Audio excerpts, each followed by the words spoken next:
तो मैं शुरुआत पेरेंटिंग से कुछ बातों से करूँगा, उसी में एम्पैथी का जिक्र भी कर लेंगे। थोड़ा सा मौका मिला तो मयूर जी का फेवरेट विषय बिजनेस एथिक्स है, मौका मिलेगा तो उसको भी बीच में डिस्कस कर लेंगे।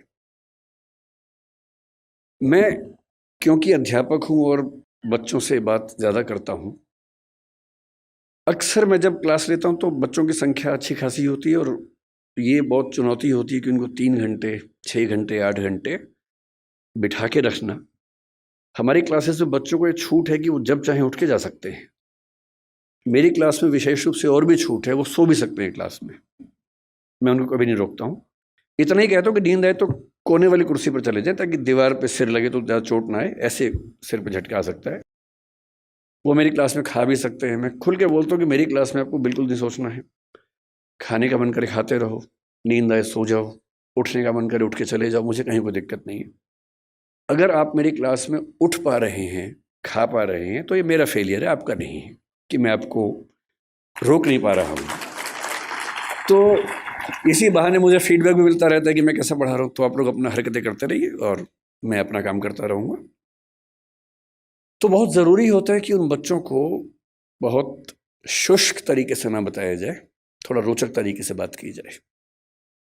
रोचक तरीके से बात करने का एक ही तरीका है कि आप उनको कहानियों के माध्यम से बताएं, एग्जाम्पल्स के माध्यम से बताएं, एनेक्डोट्स इनको हम कहते हैं, घटनाओं के माध्यम से बताएं। और जैसे ही हम घटनाएं सुनते हैं, कहानियां सुनते हैं अपने आसपास की, तो हमें किसी चीज़ का महत्व और कॉन्सेप्ट दोनों समझ में आते हैं। मैं जहाँ से ये बात करना शुरू करना चाहता हूँ वो ये है कि पेरेंटिंग के नज़रिए से हमारा समय दुनिया के इतिहास का सबसे मुश्किल समय है। पेरेंटिंग हमेशा मुश्किल रही है। मेरी राय में इस दुनिया का सबसे मुश्किल काम माँ होना है, बाकी सारे काम आसान हैं। माँ बन के अपने बच्चे को पालना इतना मुश्किल काम है। मतलब बाप लोग जाते हैं, बिजनेस करते हैं, पैसा कमाते हैं, सब कुछ करते हैं, बड़ी बात है, वो भी छोटी बात तो नहीं है। लेकिन उससे ज़्यादा मुश्किल है एक छोटे बच्चे के साथ 24 घंटे गुजारना, बिना क्रोधित हुए गुजारना, उसकी हर तरह की जिद, हर तरह की छटपटाहट, बेचैनी को झेलते हुए गुजारना, अपने जो करियर हो सकता था उसको दांव पे लगा के उसकी ज़िंदगी को संवारना। एक छोटा बच्चा एक स्टार्टअप जैसा होता है, क्योंकि जैन समुदाय है इसलिए मैं ऐसी भाषा ज़्यादा बोल रहा हूँ। एक स्टार्टअप जैसा है, आप उस पर 15, 17, 18 साल इन्वेस्ट करेंगे, बहुत सारी पूंजी खर्च करेंगे, समय खर्च करेंगे, तो जाके उसकी वैल्यूएशन बनती है। और नहीं तो जैसे स्टार्टअप फेल होते हैं, 1000 में से एक आधी पास होता है, बहुत सारे स्टार्टअप फेल होते हैं। तो ये परवरिश की दुनिया में भी होता ही है। जब मैंने कुछ घटनाओं की खोज की कि आजकल के चैलेंजेस क्या हैं, तो मैं घटनाएं पढ़ के बहुत घबरा सा गया। फिर मैंने कारणों की खोज की। मैंने देखा कि पिछले केवल 6 महीने की अगर मैं बात करूं या 2-3 साल की बात करूं, तो ये घटना कि किसी पेरेंट ने अपने बच्चे को मार ही दिया, किसी भी दौर की तुलना में ज्यादा हो रही है। फिलिसाइड एक शब्द होता है साइकोलॉजी में। फिलिसाइड का मतलब है अपने बच्चे को मार देना।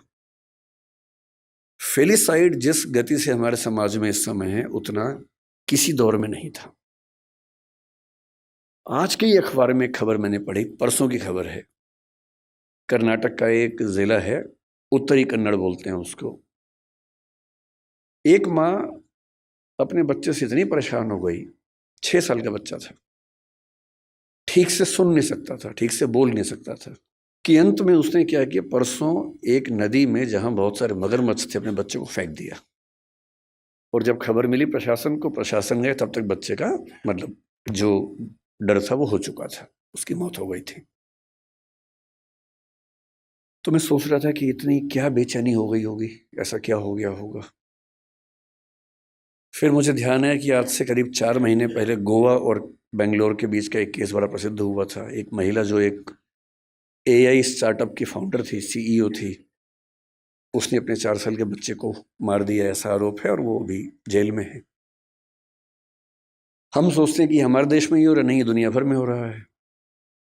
न्यू जर्सी का एक केस पिछले 20 दिन से काफ़ी पॉपुलर हो गया है। 3 साल पहले एक फादर न्यू जर्सी अमेरिका में था, 6 साल का बेटा है, थोड़ा मोटा है। अच्छा, पेरेंट होना बड़ा मुश्किल काम है, क्योंकि आप बचपन में खुद प्रतिस्पर्धाओं में लगे रहते हैं और पेरेंट बन के एक नए किस्म का कंपटीशन हो जाता है। इसका बच्चा पढ़ने में मेरे बच्चे से ज़्यादा अच्छा कैसे हो गया, उसका बच्चा दिखने में मुझसे मेरे बच्चे से अच्छा कैसे हो गया। एक अजीब सी प्रतिस्पर्धा जिंदगी भर चलती रहती है। इसलिए पेरेंट होने में बहुत पेशेंस चाहिए, क्योंकि आपका बच्चा वैसा होगा नहीं जैसा आप चाहते हैं। हम सब डिजाइनर बेबी चाहते हैं, ऐसा बच्चा लंबा इतना हो, सुंदर इतना हो, इतना स्मार्ट हो, पढ़ने में तो ऐसा हो कि सबको पीछे कर दे, समझदारी में तो अलग ही लेवल का हो, उसके बाद भी आज्ञाकारी इतना हो कि हमेशा पैर ही छूता रहे। ऐसा कॉम्बो है नहीं दुनिया में कहीं भी, और ऐसे कॉम्बो आप भी नहीं थे अपने पेरेंट्स के सामने। जब आप नहीं थे अपने पेरेंट्स के सामने, तो आप कैसे उम्मीद कर सकते हैं कि आपके बच्चे वैसे कॉम्बो बनेंगे? नहीं बन सकते। तो आपका बच्चा शायद पढ़ने में अच्छा होगा लेकिन थोड़ा मोटा होगा, पढ़ने में खराब है लेकिन दिखने में सुंदर है, दिखने में सुंदर हो गया, पढ़ने में भी अच्छा हो गया, पर बदतमीज है। कहीं ना कहीं तो मामला फंसेगा ही। और जब तक मामला घर के अंदर है मैनेज हो जाता है, जब बाहर जाने लगता है तो बड़ा पेशेंस चाहिए। लोग मजाक बनाएंगे आपके बच्चे का, 10 लोग आपके सामने चिढ़ा के बोलेंगे तुम्हारा बच्चा जो है ना देखने में भद्दा लगता है, आपका खून जल जाता है उस समय, अहिंसा का विचार हट जाता है उस समय। मन करता है कि अभी तो हिंसा हो ही जाए, बाद में अहिंसा देख लेंगे। ऐसा मन में आता है, स्वाभाविक सी बात है, सबके मन में आता है। तो उस आदमी के साथ जो हुआ न्यू जर्सी में, उसका बच्चा थोड़ा सा मोटा था। बहुत लोगों के बच्चे मोटे होते हैं। अमीर समाजों में ज़्यादा है, अमेरिका में ओबेसिटी ज़्यादा है, यूरोप में ज़्यादा है। मेरा ख्याल है कि भारतीय समाज में जैन परिवारों में दिक्कत थोड़ी ज़्यादा होगी, क्योंकि जैन समाज भारत का सबसे अमीर समाज है। तो ये खतरा ज़्यादा है, सीधी सी बात है, ये खतरा ज़्यादा है, क्योंकि जहाँ एफ्लुएंस ज़्यादा है, पैसा ज़्यादा है, सुविधाएं ज़्यादा हैं, वहाँ ये खतरा ज़्यादा है। सिंपल सी बात है। तो वो पेरेंट ऐसा था, बाप, एक दिन उसको शायद किसी ने कह दिया होगा तुम्हारा बेटा बहुत मोटा है, उसे गुस्सा आ गया। 6 साल का बेटा, उसने बेटे को पकड़ा कि चलो जिम चलो मेरे साथ। बेटे ने कहा पापा क्यों ले जा रहे हो, लेकिन उस समय उसको बचाने वाली माँ घर में नहीं थी, तो बाप घसीटता वो ले गया जिम उसको, और ट्रेडमिल चलाया कि चलो दौड़ो इस पे। ट्रेडमिल तेज कर दिया, बच्चा पूरी ताकत से दौड़ रहा है लेकिन नहीं दौड़ पा रहा, धम से गिरा नीचे। बाप ने 2 झापड़ मारे, फिर चढ़ाया ट्रेडमिल के ऊपर। 5-6 बार वो गिरा, और ऐसा गिरा कि उसकी मौत हो गई। और अब 3 साल बाद इस घटना के, लगभग 3 साल हो गए इस बात को, अब केस शुरू हुआ है, उसके फादर जेल में हैं। 30 साल की सजा का प्रस्ताव दिया गया सरकार की ओर से, क्योंकि वहाँ प्ली बार्गेनिंग होती है कि इतनी सजा ले लो तो केस नहीं चलाएंगे, नहीं तो केस चलाएंगे। तो उसने कहा कि मैं सजा नहीं मानूंगा, तो केस चल रहा है, बाप जेल में। ये घटनाएं इतनी मात्रा में पहले नहीं सुनी जाती थी। पहले किसी माँ का अपने बच्चे को मारना केवल एक स्थिति में होता था कि माँ अविवाहित है, वो ऐसी स्थिति में फंस गई है कि कुछ कर नहीं सकती है, उसके लिए जिंदा रहना मुश्किल है। तब भी वो मारती नहीं थी, कहीं छोड़ देती थी, भाग जाती थी। ऐसी ये घटना में कबीरदास का इतिहास हम पढ़ते हैं। यहूदियों के जो प्रवर्तक हैं हजरत मूसा, उनका इतिहास भी ऐसा है। उनकी माँ ने भी उनको इस तरह से एक नदी के पास छोड़ा था, और फिर वहां से जो राज परिवार था उसने उसको अपना लिया था। ये घटनाएं बढ़ रही हैं, इसका मतलब पेरेंट्स का जो पेशेंस का लेवल है वो दुनिया के इतिहास का सबसे कम इस समय हो चुका है। एक तरफा नहीं है, ये बच्चों की साइड से भी है। अगर आप बच्चों का मनोविज्ञान देखेंगे तो वो भी बहुत अच्छे सिम्टम्स नहीं आ रहे हैं इस समय। अभी 2-3 महीने पहले बेंगलोर में घटना घटी है। 14 साल का एक बच्चा, 15 साल का उसका भाई, 2 भाई हैं। 14 साल के बच्चे ने अपने माँ बाप दोनों की हत्या कर दी। एक बहुत बड़ा बोल्डर उनके ऊपर फेंका, बाप के ऊपर। पिता को मारना चाह रहा था, माँ दुर्भाग्य से क्योंकि साथ में थी उसकी मौत हो गई। और फिर पूछा गया कि ऐसा क्यों किया भाई तुमने? उसने जो कहा वो हम सबके लिए बहुत जरूरी है। उसने कहा पिछले कुछ समय से मुझे और मेरे भाई को एलर्जी हुई, उस एलर्जी की वजह से हमारी त्वचा कहीं कहीं जल गई, काली हो गई। और रोज़ हमारे पापा बोलते थे, मतलब गालियाँ देते थे कि तुम कितने भद्दे दिखते हो, बदसूरत दिखते हो, क्या करते हो, बदतमीजी करते हो, कुछ गलत काम करते हो, इसलिए ऐसा हो गया है। और उसने पुलिस को बताया कि एक तो मैं खुद परेशान कि मेरे साथ ये क्या हो रहा है, और जब मैं घर आता था इस उम्मीद में कि घर पे कम से कम घर पे तो लोग मुझे समझेंगे, वहाँ तो प्रेम मिलेगा, वहाँ तो अनकंडीशनल तरीके से मुझसे बात होगी। वहाँ भी गालियाँ पड़ती थी, रोज़ गालियाँ सुनता था। और एक दिन जब गालियाँ बहुत ज़्यादा हो गई, नहीं झेल पाया, तो मैंने कदम उठाया और मुझे इस वक्त का कोई अफसोस नहीं। ऐसी घटनाएं। 14 साल का बच्चा है सिर्फ। आप इंटरनेट पे केवल एक चीज़ सर्च करके देखिए कि ऐसी माताएं या पिता बूढ़े जिनको बच्चों ने घर से बाहर निकाल दिया हो। मैंने यूं ही परसों नेट पर सर्च किया, old age parents who have been thrown out by their children from the home. मुझे लगा एक आध घटना सामने आएगी, कुछ पता पढ़ूंगा उसके बारे में। इंटरनेट के कई पेजेस भर गए, घटनाएं खत्म नहीं हो रही थी। और जो मोस्ट रिसेंट घटनाएं थी उनमें से एक थी बंगाल की, एक ऐसी औरत जिसका पति मर गया, 90 साल की है, 7 बच्चे हैं। 7 बच्चे उन घरों में रहते हैं जो उस महिला के पति ने और उसने मिलकर बनाए थे। और 7 बच्चों ने अपनी माँ को घर से बाहर निकाल दिया, जिस जगह में रहती थी। बारासात की घटना है। बारासात एक जगह है बंगाल में, वहाँ की घटना है। अब माँ घर में है, कैसे निकाले? किराए पर एक टीम को हायर किया, बदमाशों की टीम को। वो आई, माँ को उठाया, रात को लेके गई और कहीं फेंक के आ गए, सिर्फ इसलिए कि इस बुढ़िया के झंझट कौन उठाए। जब ऐसी घटनाएं, आप भी पढ़ते ही होंगे अखबारों में, मैं भी पढ़ता हूँ, और जब जब ऐसी घटनाएं हमारे सामने आती हैं तो हमें बहुत केयरफुल हो जाना चाहिए कि कुछ ऐसा हो रहा है जो ठीक नहीं है। और ये मामला ये कह के टाल देना कि बच्चे आजकल ठीक नहीं हैं, ये पेरेंट्स का सबसे आसान सेफ मैसेज है कि आजकल के बच्चे ठीक नहीं हैं। हमें समझना चाहिए कि ये मामला बच्चों से ज़्यादा पेरेंट्स के लिए महत्वपूर्ण है, कि उनसे कहीं कोई ऐसी गलती तो नहीं हो रही कि ऐसी घटनाएं हमारे समाज में ज़्यादा हो रही हैं। तो मैं भी एक पेरेंट हूँ। पेरेंटिंग पर बोलने का बहुत हक मुझे नहीं है, क्योंकि मैं ऐसा कोई 30 मार का पेरेंट नहीं हूँ। मेरा बच्चा भी बड़ा साधारण सा है, सामान्य सा बच्चा है। पर मुझे एक बात का सुकून है, मैं उसकी साधारणता को बहुत एंजॉय करता हूँ, मुझे बड़ी खुशी होती है। और जो सबसे अच्छा बाप मुझे लगा पिछले 10-20 साल में इस समाज में, सबसे अच्छा बाप, वो मध्य प्रदेश के सागर में रहता है, एक कॉन्ट्रैक्टर है। 2018 में एक खबर पड़ी, मैं पढ़ के दिन भर खुश रहा उस खबर को पढ़ने के बाद। उसका बच्चा 10वीं क्लास में फेल हो गया। अब हम सबके बच्चे फेल होते हैं कहीं ना कहीं। हाँ, पूरी क्लास में फेल नहीं होता, एक सब्जेक्ट में फेल हुआ, कहीं नंबर कम आ गए, ये सब होता ही है हमारे साथ, कौन सी खास बात इसमें है। पर हम सब छिपाने में लग जाते हैं।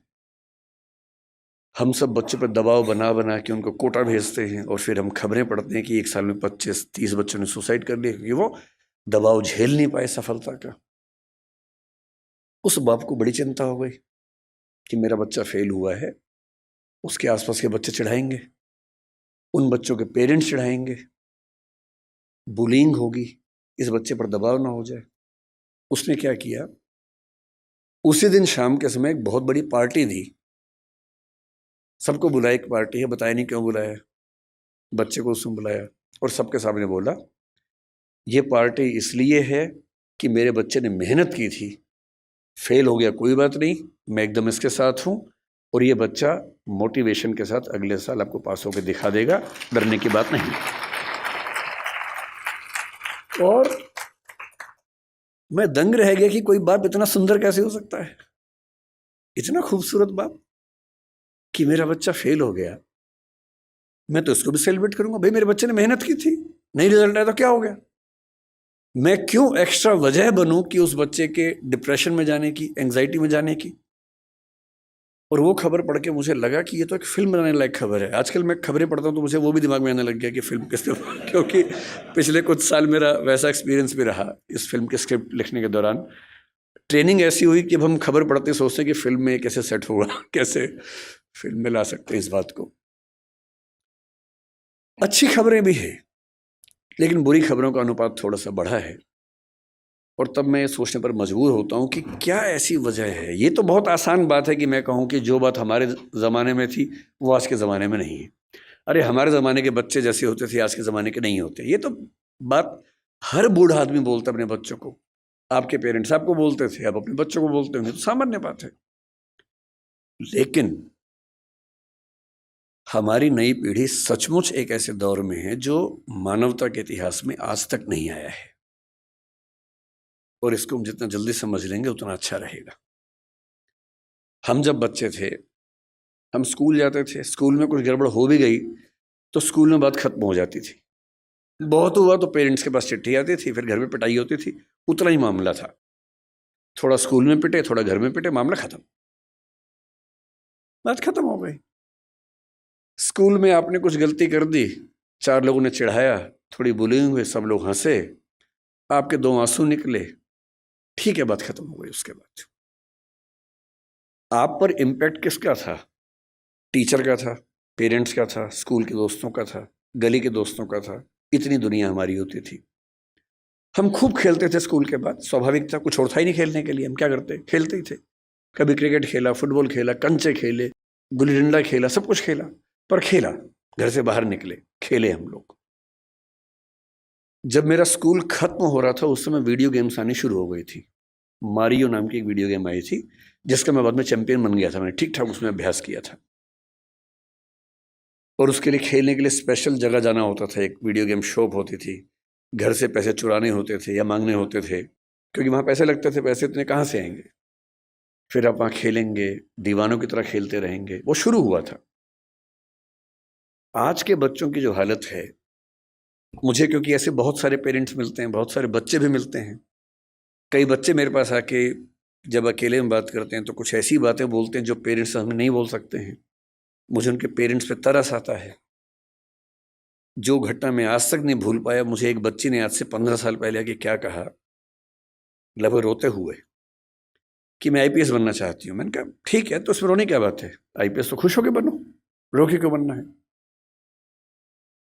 तो उसने कहा आईपीएस इसलिए बनना है कि आज से कुछ साल पहले गांव में मेरा गैंग रेप हुआ था। अभी मामला सीरियस हो गया, मैं चुप हो गया। मैंने पूछा फिर आपके पेरेंट्स ने क्या एक्शन लिया?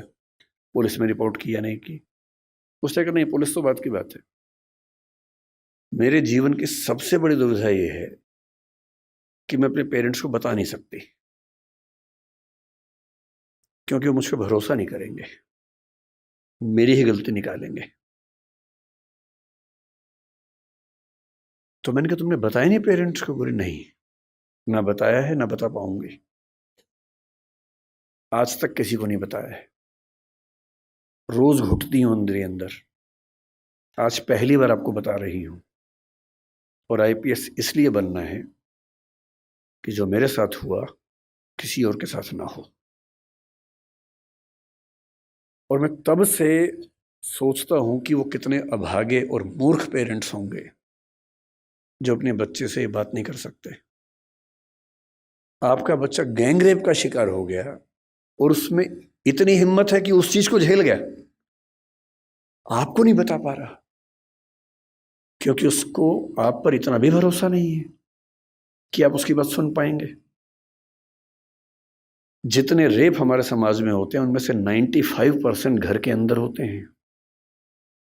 घर के मेंबर्स या दूर के रिश्तेदार या आस पड़ोस के लोग करते हैं। और उनमें से शायद 10% से ऊपर की खबर किसी को लगती नहीं है। क्यों नहीं लगती है? क्योंकि जब जब कोई बच्ची अपने पेरेंट्स को बोलती है कि ऐसा हुआ है, पेरेंट्स कहते हैं कि नहीं, तूने गलती की होगी, या छुपा दे, दबा दे बात को, चुप रहे, दूर रहा कर उनसे। हिम्मत नहीं करते कि हिसाब बराबर करें, अपनी बेटी का हक मांगे उस आदमी से, इतनी हिम्मत नहीं करते हैं। ऐसे बुज़दिल समाज में क्या होगा? डिप्रेशन नहीं होगा, एंजाइटी नहीं होगी तो क्या होगा? और उस लड़की की बात सुन के मैं हिल गया था ये अलग बात है कि उस लड़की ने बहुत मेहनत की, बाद में आईपीएस बन भी गई। उसके बाद वो क्या कितना कर पाई मुझे नहीं पता, पर मेरा ख्याल है कि जिस जिस ज़िले में वो रहती होगी, कम से कम उस ज़िले की लड़कियां और बेटियां महफूज रहती होंगी। लेकिन वो तो एक अलग बात है, उसने क्या किया अलग बात है। एज पेरेंट्स हम क्या कर रहे हैं ये अलग बात है। और जो मैं अब बताने वाला हूं वो तो और घबराने वाली बात है। आज का समाज, आज की स्थितियां कैसी हैं।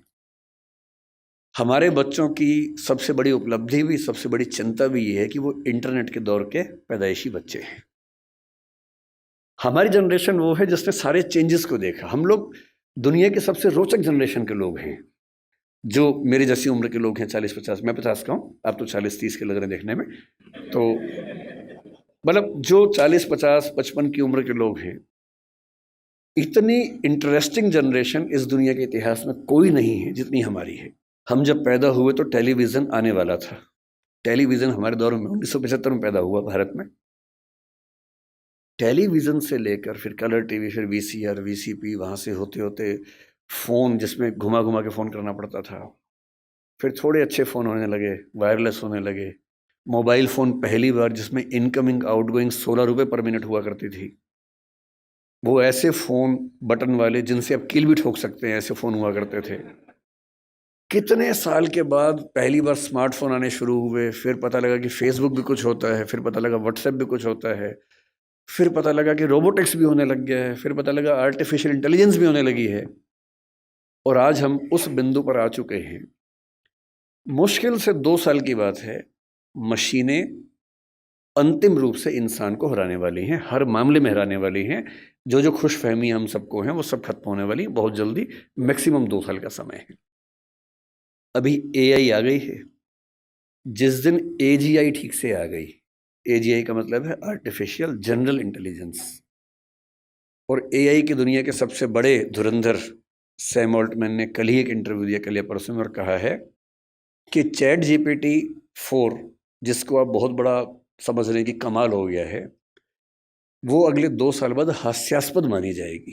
वो प्रिमिटिव किस्म की टेक्नोलॉजी है, इतनी हास्यास्पद मानी जाएगी कि इतना भद्दा काम भी क्या हमने किया था कभी। और आज हम चैट जीपीटी को देख के दंग रह जाते हैं।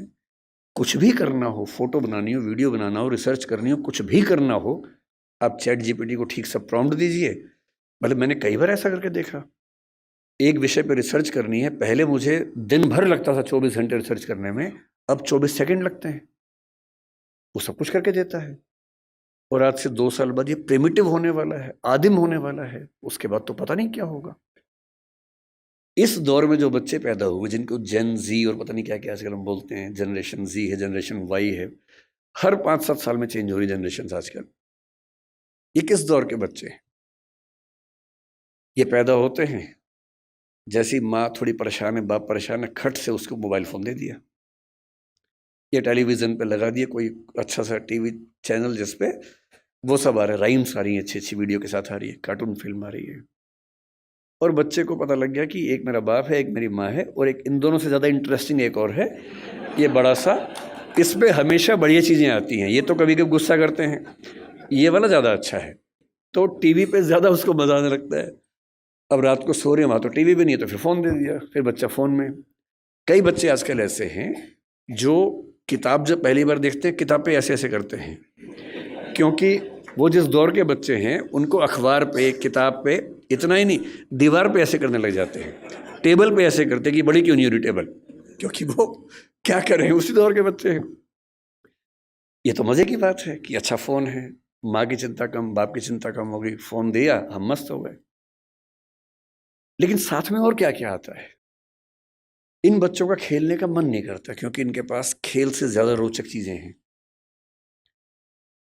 मुझे अच्छे से याद है कि हमने पहली बार 5वीं-6ठी क्लास में जाके ऊट पटांग चीज़ें पढ़नी देखनी शुरू की थी स्कूल में। पहले क्या है, पेरेंट्स हैं घर में, पेरेंट्स के होते हुए हिम्मत नहीं हो सकती, ना दिमाग में कुछ आता था। स्कूल गए, हर स्कूल में क्या होता है, एक आध बच्चा होता है जो नेता होता है क्लास का, जो कहीं कहीं से ज्ञान लेके आता है और सारे बच्चों में डिस्ट्रीब्यूट करता है कि भैया तुम तो बच्चे हो, तुम्हें नहीं पता दुनिया कैसे चल रही है, ये है असली चीज़ें। तो मुझे याद आता है कि शायद 6ठी 7वीं क्लास में पहली बार हमारी क्लास का एक छठा हुआ बच्चा था, कुछ किताब लाया था, कुछ फोटो वोटो थी उसमें ऊट पटांग सी, हम सब ने देखी, हम समझ भी नहीं पाए कि ये सब क्या है, पर ये हमें पता लगा कि इसको देखने से आदमी बड़ा माना जाता है, स्मार्ट माना जाता है। लेकिन तब भी क्या था कि एक रिसेस में एक कोने में जाके 2-3 लोग बैठ के देख रहे हैं, और जैसे टीचर दूसरी जगह से भागे वापस, और इतना ही एक्सपोजर हमारा हुआ करता था। 12वीं क्लास हो गई, कॉलेज में आ गए, उसके बाद भी वैसा एक्सपोजर नहीं था कि आप बिगड़ने के लिए हमेशा तैयार हैं, ऐसा नहीं है। दुनिया बहुत कंट्रोल्ड किस्म की थी, रेगुलेटेड किस्म की थी। अब इंटरनेट की दुनिया है, आप जितने भी स्मार्ट माता पिता हों, आपके बच्चे आपसे ज़्यादा स्मार्ट हैं। और अगर आपको लगता है कि आप इंटरनेट और मोबाइल और डिवाइसेस में उनका मुकाबला कर पाएंगे, तो आप बच्चे हैं, नहीं कर सकते, वो हमारे बस की बात नहीं है, संभव नहीं है।